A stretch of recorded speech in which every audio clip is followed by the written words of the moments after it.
पहले इससे पहले कि ऑडियंस मिल्खा के साथ भागती चली जाए, हम थोड़ी बातें कर लेते हैं डायरेक्टर राकेश ओम प्रकाश मेहरा से इस फिल्म के बारे में। Welcome to Zoom first. Hello चेता। हाय।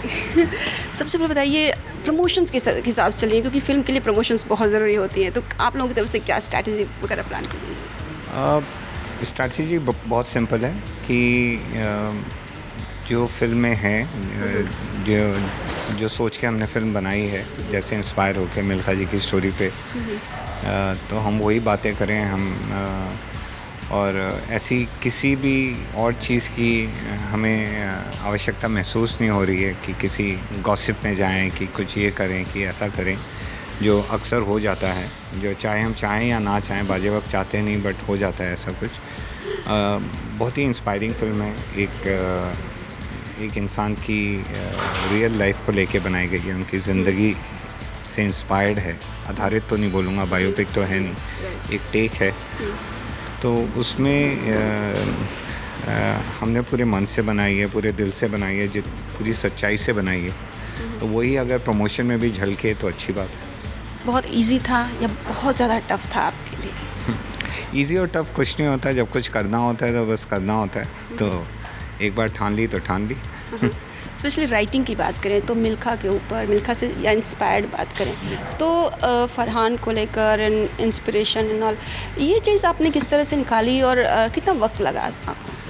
ये शुरू हुआ था कुछ 3-3.5 साल पहले मेरे ख्याल से, जब अब सोच रहे थे कि अब कौन सी फिल्म बनाई जाए।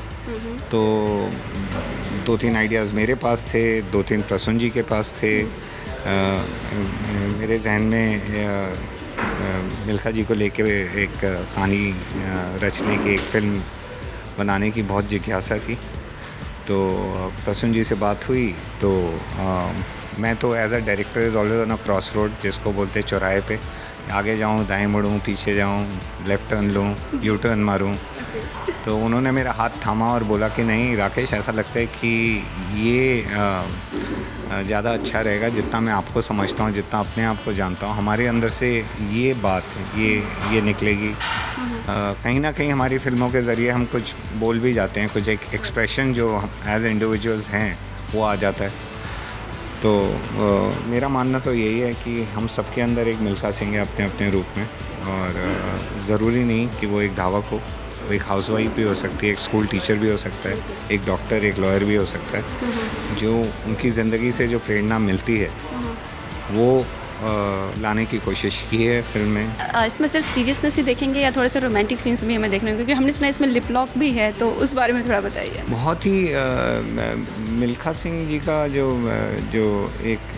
शख्सियत हैं, जैसे हैं और जैसा हमने उनको जाना है और जैसा प्रसून जी ने लिखा है उसको, वो बहुत ही एक सतरंगी कैरेक्टर है, मैं बोलूँगा तो उसमें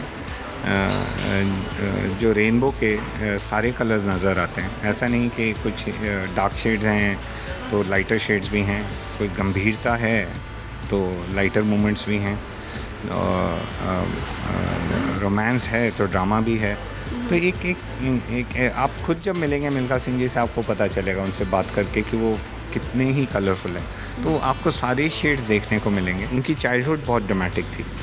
उनका जो कैरेक्टर का आधार है वो उनके बचपन में ही शायद फाउंडेशन वहाँ बन गई थी। इतना कुछ देखा उन्होंने पार्टीशन देखा, पार्टीशन में उन्होंने अपना सब कुछ खो दिया।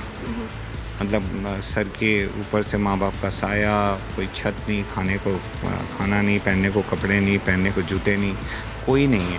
तो वो कैरेक्टर जो 12-14 साल की मासूम उम्र में जो देखा, जो सहा उसने, उससे वो कैरेक्टर बिल्ड हुआ आगे चल के।